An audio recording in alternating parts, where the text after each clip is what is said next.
বসন্তের এই রঙিন উৎসবে সকল মেতে ওঠে যেন মঙ্গলময় এক আনন্দে। সকলে যেন সুস্থভাবে ভালোভাবে তাদের হোলিটা কাটাতে পারে, ঈশ্বরের কাছে এটাই প্রার্থনা করি। রাধা গোবিন্দ সকলের মঙ্গল করুন। নমস্কার বন্ধুরা, আমি অনু, হ্যাপি লাইফ উইথ অনুর আর একটা নতুন ব্লগে আপনাদের সকলকে জানাই মন থেকে অনেক অনেক স্বাগত। কেমন আছেন আপনারা? ছোটরা অবশ্যই অতি সাবধানে কালকে রং খেলো আর খুব খুব মজা করো, ছোটোবেলাটার আনন্দটা উপভোগ করে থাকো। বড়দের বলছি অতি সাবধানে আপনারা আপনাদের আনন্দ উৎসবটা উপভোগ করুন, কেননা চোখে যদি কালার লাগে সেটা চোখের পক্ষে ক্ষতি, তো চোখকে অনেক দূরে রাখুন রং থেকে। আর এই যে সকাল সকাল রান্না বান্না করে নিচ্ছি, এর মধ্যে জল রেডি হয়ে গেছে। আজকে মাঠে জোন আছে, তো আজকে ভাবছি মাঠে আপনাদেরকে নিয়ে যাব। আসলে কঠোর পরিশ্রম আপনাকে যেমন একটা সফলতার দিকে নিয়ে যায়, তেমনি এই কঠোর পরিশ্রম যে কোনো কাজের ক্ষেত্রেই হয়। তবে চাষিদের কি এই রোদ্দুরে তেতে পুড়ে মাটিতে কাজকর্ম, আর সেই কাজকর্ম মূল্যটা তারা কতটা পায় জানি না, তবুও চাষি, মাটি আমাদের জীবন, মাটি আমাদের স্বপ্ন, মাটি আমাদের ঈশ্বর। আর সেই মাঠে ঘাটে কাজ করা একটা চাষির সৌভাগ্যের ব্যাপার। তো যাই হোক, এই যে রান্নাবান্না করে অল্প দিয়েছি, আর মা হচ্ছে তরকারিটা নামিয়ে নেবে আর চাটনিটা করে নেবে। আর এজো আপনাদের দাদাভাইয়ের সঙ্গে মাঠে চলে যাচ্ছি। আসলে জনদের জলখাবার নিতে এসেছিল, সেই সময় বেরিয়েছি। ওই ধরুন তখন বাজে 10টা, 10:30 হবে। তো প্রচণ্ড পরিমাণে রোদ্দুর, এমনিতেই তো রোদ্দুরে বেরোই না, তার উপরে এই যে মাটির একটা গরম আভা পুরো চোখে মুখে লাগছিল। আর এখানে আপনাদের দাদা ভাই আলুগুলো এইভাবে ফাটিয়ে নিচ্ছিল যাতে কুড়াতে সুবিধা হয়। আর এইভাবেই আমাদের এখানে আলু খোলা হয়, আপনাদের ওখানে কিভাবে হয় অবশ্যই জানাবেন। আর যারা শহরে থাকে তারা তো জানেন না যে কিভাবে আলু খোলা হচ্ছে, তো তারাও দেখে নিন। এই হলো আলু খুলে জড়ো করে রেখেছে, সেটাও আপনাদেরকে দেখিয়ে দিলাম। আর আপনাদের দাদাভাই সমেত যারা রয়েছে তাদের যে কি প্রচণ্ড কষ্ট হচ্ছে এই রোদ্দুরে, কেননা মাটিটা প্রচুর গরম হয়ে গেছে, তাপ বেড়ে গেছে। আমি বলছি না যে চাষিদেরই শুধু কষ্ট হয় জীবনে, সব কাজের ক্ষেত্রেই কষ্ট আছে। কষ্ট ছাড়া কেউ কোনোদিনও উন্নতি করতে পারে না জীবনে।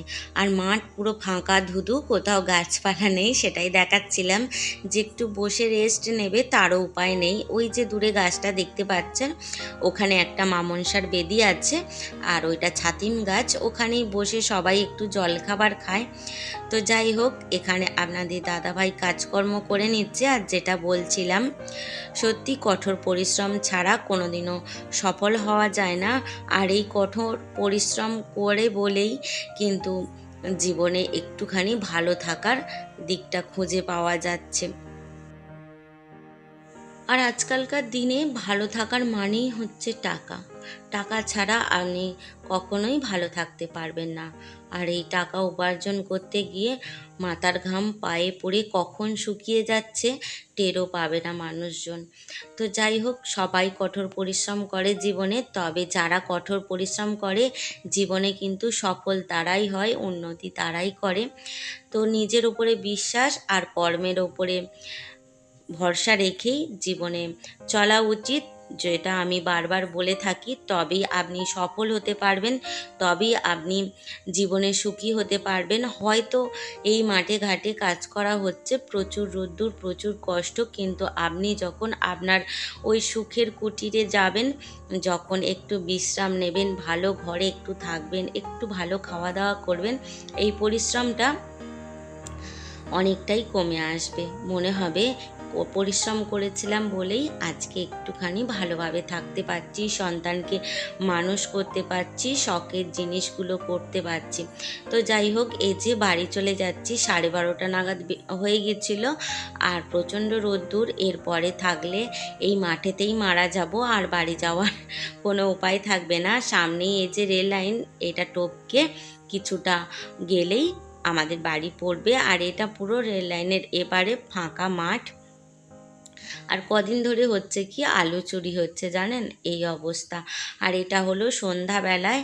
আজকাল যেহেতু হোলি, তো আজকে এখানে হোলিকা পোড়ানো হবে, বা বুড়ি পোড়ানো, যেটাই বলুন আপনারা।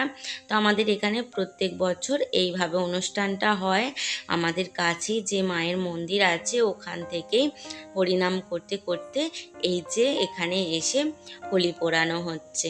এই একটা বড় বাঁশেতে অনেক খড়কুটো দিয়ে বাঁধা হয়েছে, আর একটা বস্ত্র দেয়া হয়েছে, আর পুজো করেন ব্রাহ্মণ, তারপরে আগুন ধরিয়ে দেওয়া হয়। হোলি পোড়ানো বা হোলিকা পোড়ানো যাই বলেন, এটা হচ্ছে দর্শন করার যেমনি সৌভাগ্যের, তেমনি কিন্তু শেষ পর্যন্ত এই দেখতে হয় এটা, যাতে সবটা পুড়ে যায় ততক্ষণ এখানে হরিনামও হতে থাকবে, আর আমরা সবাই মিলে দাঁড়িয়ে থাকব। দেখেছেন, পাড়ার প্রত্যেকটা লোকজন, ছোট বাচ্চা সবাই এসেছে। আসলে যেহেতু অন্ধকার, তাই বোঝা যাচ্ছে না, আর খুব সুন্দর করে পুড়ছে। আর এবছর খুব একটা টাইট করে বাঁধেনি, তাই তাড়াতাড়ি পুড়ে যাচ্ছে। আসলে যেহেতু একদম গরম আগুনের মতো হয়ে রয়েছে, কাঠকুটো এমনিতেই রোদ্দুরের তাপে অল্প আগুন পেয়েছে, যেই প্রত্যেকটা জিনিস পুড়তে আরম্ভ করে দিয়েছে। এর মধ্যে কিন্তু একটু বাজিও দেওয়া থাকে। এবছর কি জানি, বাজিগুলো হয়তো নষ্ট হয়ে গেছে, ফোটেনি একটাও। তো যাই হোক, এখানে হরিনামও হচ্ছিল, আর এটা পোড়ানোও হচ্ছিল। এই দেখে আনন্দ করে করে আমরা প্রত্যেক বছর বাড়ি যাই, আর কালকে সকালের অপেক্ষা করে থাকি। কাদের ওখানে এই রকম নিয়ম আছে অবশ্যই কমেন্টে জানাবেন। আর ভিডিওটার এই পর্যায়ে এসে বলি, যদি ভিডিওটা কোনো অংশে ভালো লেগে থাকে তাহলে প্লিজ চ্যানেলটা সাবস্ক্রাইব করে আমার পাশে থাকবেন, আর একটা মিষ্টি কমেন্ট অবশ্যই করবেন। আর যেহেতু পুরোটা দেখা উচিত, সেই কারণে আমিও দাঁড়িয়েছিলাম, আর আপনাদের সঙ্গেও পুরোটাই শেয়ার করে নিলাম।